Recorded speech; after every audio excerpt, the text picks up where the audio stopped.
very clear understanding with the Pentagon. No guns. I'll carry your books. I'll carry a torch. I'll carry a tune. I'll carry on, carry over, carry forward, carry Grant, cash and carry me back to old Virginia.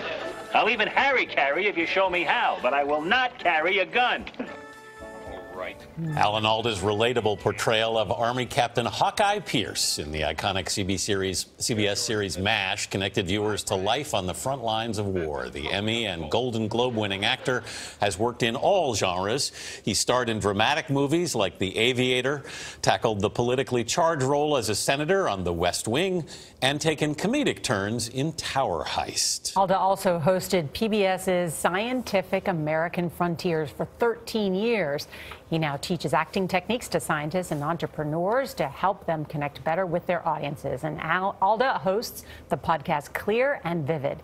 He says the ability to engage with people clearly is the key to greater understanding for everyone. I agree with that. Alan Alda is with us this morning for an announcement that he wants to make. So good to have you here. Thank you. It's great to be here. How are you doing? I'm doing great. You might be surprised to hear that. When I haven't said in public until now that I've been diagnosed with Parkinson's disease. And the reason that I want to talk about it in public is that I was diagnosed 3.5 years ago. Mm-hmm. And I've had a full life since then. I've acted, I've given talks, I help at the Alda Center for Communicating Science at Stony Brook. I started this new podcast, and I noticed that I've been on television a lot in the last couple of weeks talking about the new podcast, and I could see my thumb twitch in some shots, and I thought it's probably only a matter of time before somebody does a story about this from a sad point of view, but so that's not where I am. So this is the first time you're revealing publicly that you've been diagnosed with Parkinson's disease. What was that diagnosis like when you got it? Well, I asked for a scan because I thought I might have it. I read an article by Jane Brody in the New York Times that indicated that if you act out your dreams, there's a good chance that might be a very early symptom where nothing else shows. And by acting out your dreams, I mean, I was having a dream that someone was attacking me and I threw a sack of potatoes at them. But what I was really doing is throwing a pillow at my wife. Wow. Wow. So what other symptoms did you start to notice? I didn't have any symptoms. The doctor said, "Why do you want to scan? You don't have any symptoms." And I said, "I want to know if there's anything I can do. I want to do it before things start to show up." And so months later, a little twitch in my thumb, you know. And the thing I want folks to know, and this is not to shortchange people who are suffering with really severe symptoms. You know, symptoms can get very bad and their families can suffer. But in the very beginning, to be immobilized by fear and think the worst thing has happened to you, it hasn't happened to you. You still have things you can do. Yeah. I'm taking boxing lessons. 3 days a week, I read. 3 times a week. Yeah. I do singles tennis a couple of times a week. I march to Sousa music because marching to march music is good for Parkinson's. Did you have, I mean, you talk about the initial reaction to this. Did you have an initial fear? You know, I was mainly helping my family not be worried. Yeah. Because it's common for us all to go to the worst thought. Of course, sure. But what's interesting is this is a disease that's different for almost everybody who has it.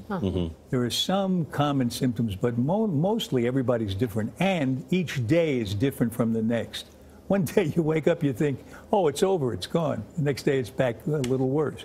You don't know what it's going to be, but the main thing is there's stuff you can do. And I've been, you know how I look at it? It's like a puzzle to be solved. What do I have to adapt to carry on a normal life? I enjoy solving puzzles. It's really fun. Well, you have a remarkably optimistic, can-do attitude about a disease that a lot of people are scared about, but also angry when they have these diagnoses. But that's true. Your staff says you have displayed no signs of anger. I'm glad to hear from my staff. Say that. That's encouraging. That's good. You don't know how you look from the outside. You know? I mean, really. But I'm not angry. How are you not angry? Because It's a challenge, you know. You got to cross the street. There are cars coming. How do you get across the street? You don't just sit on the pavement and say, well, I guess I'll never cross the street again. You find a way to do it. People have all kinds of things. Some people don't like it that they're shorter than other people. Yeah. You can't change that. No, They're going to, so if they don't adapt to that, they're going to be unhappy. So, I mean, there are people who have really severe symptoms that they have to face, and that's difficult. It's not so difficult to say, oh, look, I got a little bit of a shake. So you got to shake. What's interesting, too, is your Alan Alda Center essentially helps scientists communicate complex topics in simple terms. And including doctors and nurses. Yeah. Helping them communicate with patients. And how's So that helped you? well, it would be kind of ironic if I kept quiet about this. Right. When a Center for Communicating Science is named after me. Yeah. But I think, because I'm sort of well known, it might be helpful to people to hear the message that there are things you can do, you can learn about things, and not follow quackery, but find out what real science is coming up with that helps. It helps to keep moving. Yeah. It helps to move rhythmically. Yeah. What's, if there's been anything particularly challenging about this so far for you, what has it been? You know, I think my saying something about it publicly today is going to make one thing a little easier. I'm not going to worry. While I'm trying to say something else, I'm not going to be thinking, is my thumb on a life of its own? Right. Yeah. You know? That's just one of the realities of my life. But I've acted in movies since, it's 3.5 years since I had the diagnosis. And it hasn't stopped my life at all. I've had a richer life than I've had up until now. Well, Thank you you so are not much. just surviving this, you are thriving. There are 1 million Americans that have Parkinson's disease. It is really Is it up to 1 million now? 1 million Americans. So I've joined the fraternity. So I hope everybody who still can do something gets busy doing things. I'm going to cover it on the podcast, on my new podcast, Clear and Vivid, because I want to spread the word. Thank you so much. Thanks for having me. I really appreciate it. Thank you. Thank you.